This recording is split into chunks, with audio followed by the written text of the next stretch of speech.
Hi everyone, today we are going to make this heart uh, cutout teardrop shape earring, and these are very popular. No matter how many I make, these sell like crazy. So to and this particular file you can find it on in the free design resources in the design bundle website. I think they have it on here today. So this file is available for download for free for now. So you can see this design is a teardrop shape with heart cutout. These sell all year around, no matter what. They sell more on near Valentine's Day in December and January, but most of the time this design sells all year round. So we are going to start, and you can always download it from free design downloads from design bundle, and I will leave the link in the description. So we will start now. So here is our document ready to go. As I explained that I always start my design from the center, number one. Secondly, every I always keep eye on the dimensions of the design. So I always put two boxes, 3 into 3 inches and this 2 into 2 inch box, so I know where I'm creating my design. It is always 2 inches tall, 2 inches wide, because this is how big the earrings in real life are made. So what will look good in this document will be translated into a perfect design in real life, which will be cut or 3D printed by using a 3D printer, or the design file can be cut with a laser cutter. So to make this design, what I will do first is make a teardrop shape. You can always refer to my previous video where I make this shape, so you can see how the shape was started. So now what I will do, now we have some idea how these shapes look like. It is a teardrop shape, and now I will build it. I will choose pencil tool and build this design like this. Now this is not a good one. So this, I'm building the half of the shape, half of this teardrop shape. So now what I will do, I'll try again. So I want to make it narrow on the top and wide on the bottom. This is not good. So practice makes everything perfect. So I'll try again. So like this. Not good. Try again. Now it is better. I'm showing you this my drawing. The way I draw is because this is how long it takes to master these tools, and I'm showing you my mistakes, and I'm sharing you how to create a working design with this software. So again, this box is 2 into 2 inches, so I know my earring is right in the middle. So now I see that this is not a smooth shape. Again, we need a smooth shape with less number of anchor points, these guys, so they have to be less in our design. So what we will do to make this line more smoother, we will go object, path, simplify. Now you can see that originally I had 5 points and now I have 2 points. So now it will be cut very smoothly and sharply. The cut line will be crisp. So now I'm going to select these 2 points, and with direct selection tool, and align them. So when I will reflect this shape, they will be right where I want, and they will align perfectly and make a shape, symmetrical, beautiful shape. So now I will just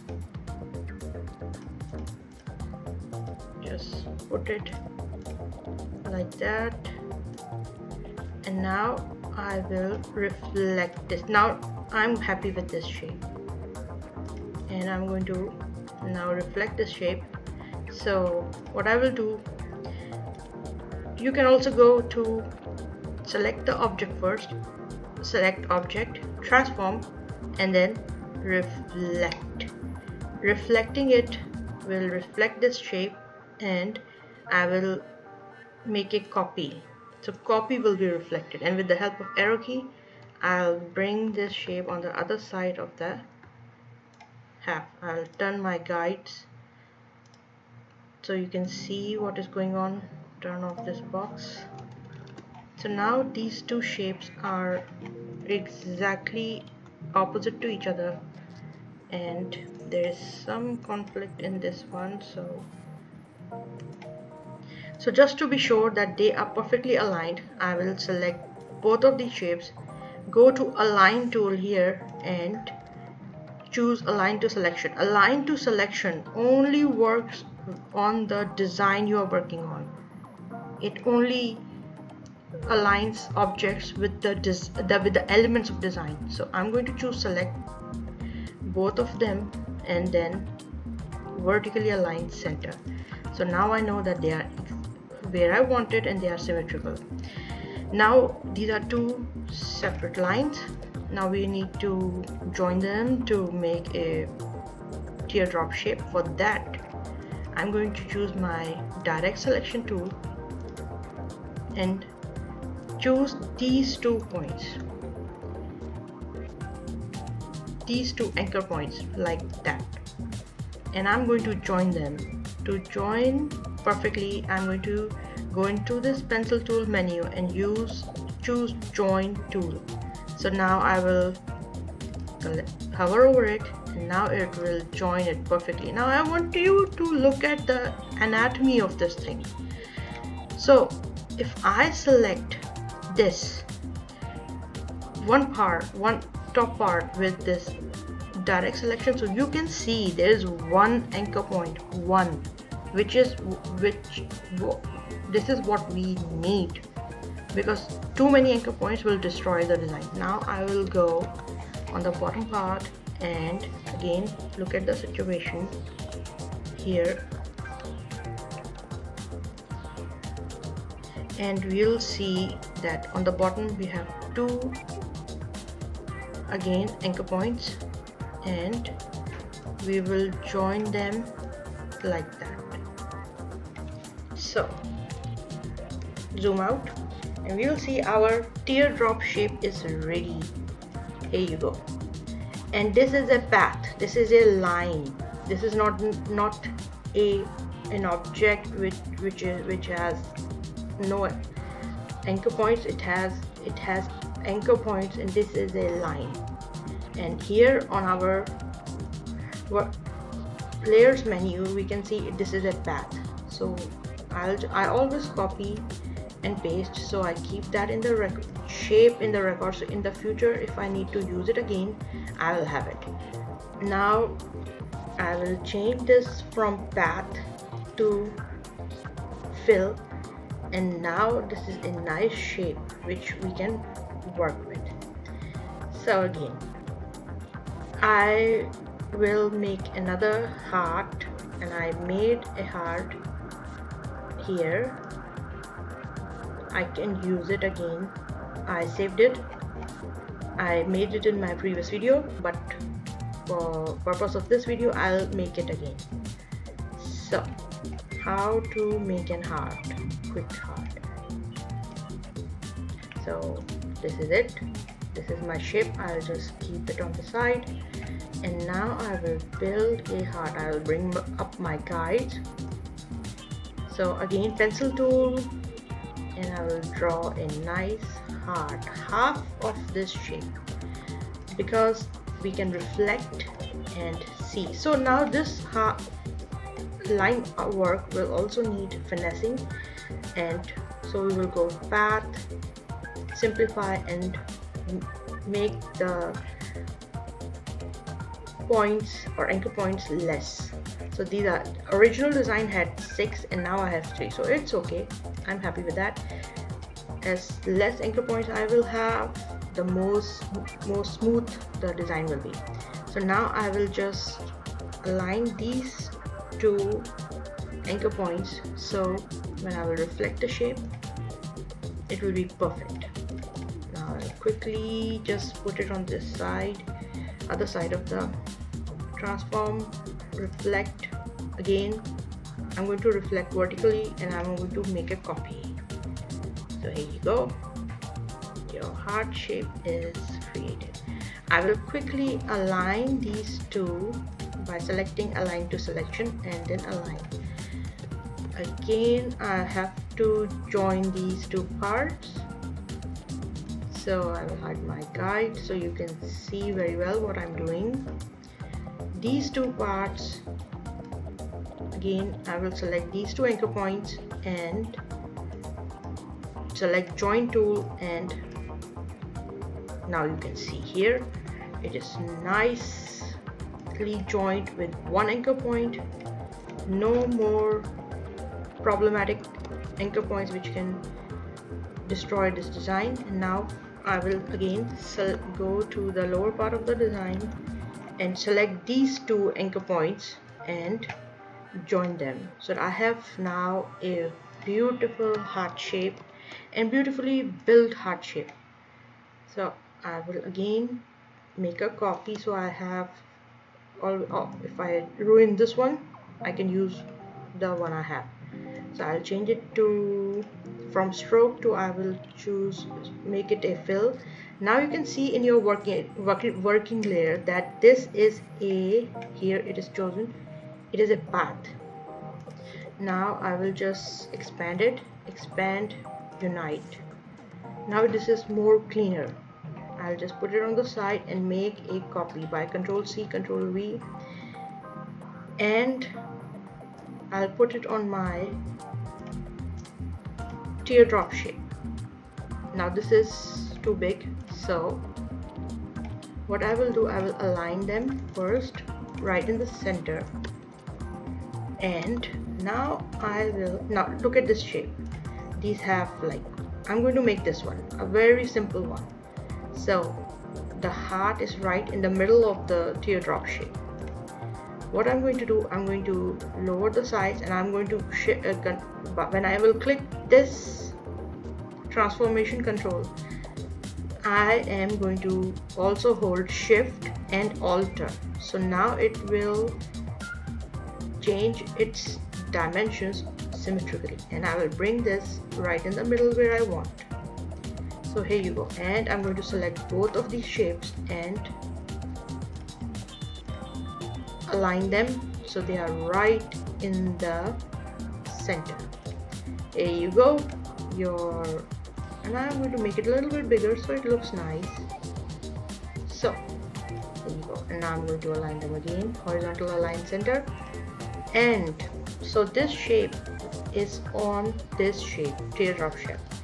Now what I can do is select both of these, and again from my pathfinder here you can go window, pathfinder, and then you can view this panel. I always keep it on this side because I use it all day long. And so what I'm going to do is select both of these, minus front. Now this shape is ready to go. Now we have to worry about the jump ring hole. Again I use ellipse tool, and then when you will click once, it will give you width and height. So now I'm going to choose 0.10 inches, and this hole is ready. I'll change the color. So this is a jump ring hole. So now I'm going to bring this here now and align it. Select both of these shapes and align to artboard, so it will put this shape right in the middle of this shape. So this is one way I do it. Now I'm just going to make a copy and put it here, align center.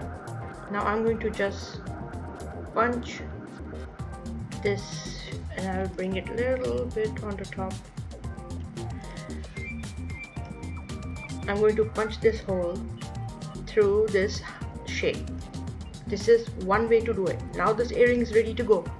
But again, I would like some material around it and shape like this, a round shape. This is my preference. I designed these earrings, so this is how I would like them, because I want this material around this jump ring hole, so when this is cut, this eeny weeny part is not teared and it will look nicer. So this is my earring finished. I'll put it here, and here I'll bring my design again. Now what I would like to build this design by choosing an ellipse tool, and I'll show you.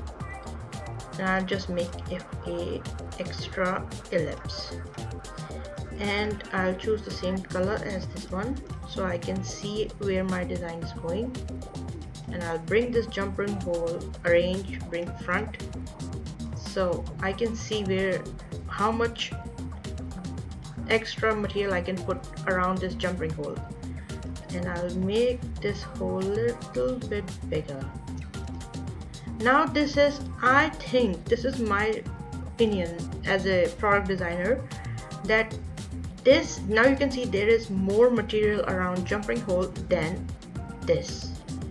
So when it will cut by machine and a human hands are putting a jump ring through it, this will hold its strength, and this whichever material it will be cut, especially in leather, it won't tear.